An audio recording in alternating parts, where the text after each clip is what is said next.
Hello everybody, my name is Frosty Mate and welcome back to a brand new Adventure Quest Worlds Back to Basics episode. Now today in this episode I'm going to be showing you the progress I've made so far farming the Archfiend Doom Lord. Now as you can see at the moment, just farming the first little bit to try and get the Doom matter. Now this was the first method that I tried killing the Ultra Vordred, and bearing in mind I've already done this quest once. Unfortunately I only managed to get one unidentified 34. And I'm going to show you the drop, how many I managed to get this time round. But essentially I went on the wiki page and I found out that in fact you can actually go to join Creepy instead of the Ultra Vordred location to try and get the Doom matter if you are in fact a member. And that's exactly what I've done. Now fortunately enough for me, as you can see in just a second now, that the Doom matter actually dropped on the first ever kill, which was really nice to see because sometimes it can take a little while in order to get 5 stacks. So yeah, really good that I managed to be able to get one first time round. And then yeah, we just managed to stick out into this place, getting another one as you can see there. So that gave me 3 or 4 I believe, and then another one. So this was actually a very quick way in order to get the Doom matter. After getting 5 stacks, you only need 5 for the quest. So after getting 5, I went to the Temple B location to try and get the Necrot items. Now once again, you only need 5 for the quest, but they can stack up to 30 if you want to do so. And I didn't realise that Shaman was such a powerful class later on in the game. You see that I'm hitting like 5.3 Ks and they were constant as well. You can see another one right there. I guess because I have the Blinding Light of Destiny equipped to do extra damage against the undead. But I'm only level 82, man. I can't wait to get to max level and see how much I actually deal. But as you can see, 4 Necrots right there. This place was a lot nicer and easier to farm. Once again, a member's location, but to be fair, if you're a member, you may as well go to the member location. Now this one was a bit annoying because after getting those 2 requirements, you then have to get 5 Charoots, I believe they're pronounced. And they recommend going to Hydra.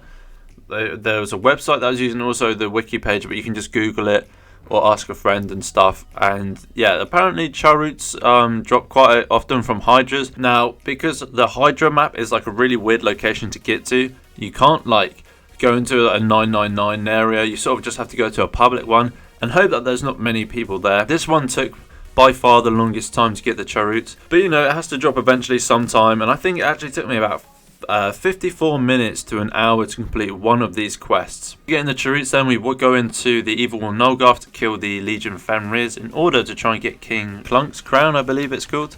I mean, you can also kill Lakon, the boss Lakon, in the same location I believe, but you have to run even further than before going to the Legion Fenris. So I thought I may as well just go to the Legion Fenris, and because there's 2 of them, I was hoping that maybe it would drop a little bit quicker. But it did take a little bit longer to get these the King Clunk's crown. I mean, the first time I tried doing it, I actually killed Lakon and it worked fairly quickly actually. I think it only took about 5 or 6 kills and then managed to get the drop. But this time, yeah, it took about 20 minutes or so, I'd say, to get the King Clunk's crown. Not a massive issue, but obviously you want to try and do it as quickly as possible. So after getting the King Clunk's crown, we then went to the Evil One Nolgarth to get the Immortality Cape of Reventhios. I don't know how you pronounce that at all. That is also needed for the quest, as well as the Shadow Lich. As you can see, just purchased it there. And then we were pretty much ready to turn in the quest. I needed to get a couple more things. I needed to go to Citadel to get the Shadow Breaker, and also I needed to get the Unidentified 19, which is the pet from the Spin the Wheel of Chance quest. So using the big boy Kraken Bamboozle to try and turn that in. Luckily I only had to kill it about 20 times. The first time unfortunately didn't get lucky with the drops. But to be honest, it doesn't take too long at all to get the Tainted Cause whatsoever. This is by far one of my favourite quests to do, just farming wise and just in general. It's just such a nice way of farming. It's just nice and relaxed. And I actually didn't realise, guys, that because I have the Oblivion Blade on Nolgarth, I can use the Tainted Souls as well as the Cause to turn in the same quest. So I can do 26 turn-ins in one go. So I might do a video on that actually, because I don't know if many people will know about it. As you can see, I'm just sort of sped up the turning in just to show you what I got the first time round. Quite a few diamonds, quite a few other items there, but unfortunately no unidentified 19 on the first go. But then luckily going into the second turn in, on the second lot of quests and drops, I managed to get the unidentified 19. Which is really cool because sometimes it could take absolutely ages. Once again, it's all about RNG and such for this game. But yeah, really happy that I managed to get it after doing this lot. And I think you're just about to see it in just a few moments. So yeah, really happy that I managed to get it quite early on. As I said before, I've got quite a lot of tainted gems, quite a lot of gems and such.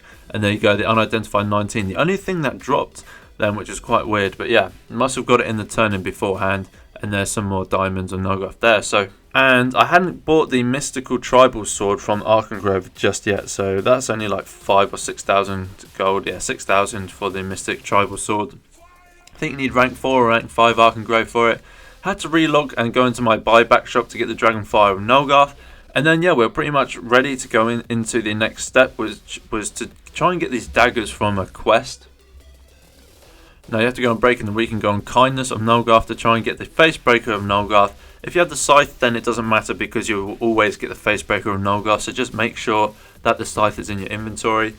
So I had to go into Battle Under A to get the Shadow Terror Axe from the Bone Terror. Now once again, this is just all RNG based. It could take 5 minutes, it could take 15 minutes. Now unfortunately for me it took a little bit longer, but you know, it doesn't matter too much at the end of the day. It's not a difficult boss to kill, easily soloable with Lightcaster. And there you go, the Shadow Tower Axe. Obviously I just sped this up for you guys. And then killing the Grand Inquisitor for the Golden Shadow Breaker. This one actually dropped really quickly, so I was very happy with that. And then yeah, that was pretty much it. I had to turn that in, and then after I turned that in, I could turn in the unidentified 34 quest. Now it has a chance to drop 1 to 5, I believe, unidentified 34s. Bearing in mind I've already done this, and it unfortunately only gave me 1 unidentified 34, which isn't good at all because I think you need 10 or 11 to do the next quest. So I was really hoping for at least a 3, dude. You know, a 3, a 4, or even a 5, that would have been absolutely amazing. But unfortunately, you're going to see in just a second, you'll see what exactly it gave me, man. And I don't even know if I should continue to try and get the Archfiend Doom Lord because it's so, like, not dismotivating. I don't know what the correct word is. It's not very motivating when you only get, you know, you spend all your time getting this. And this is exactly what I got, guys. 1 unidentified 34. Like, are you mad, dude?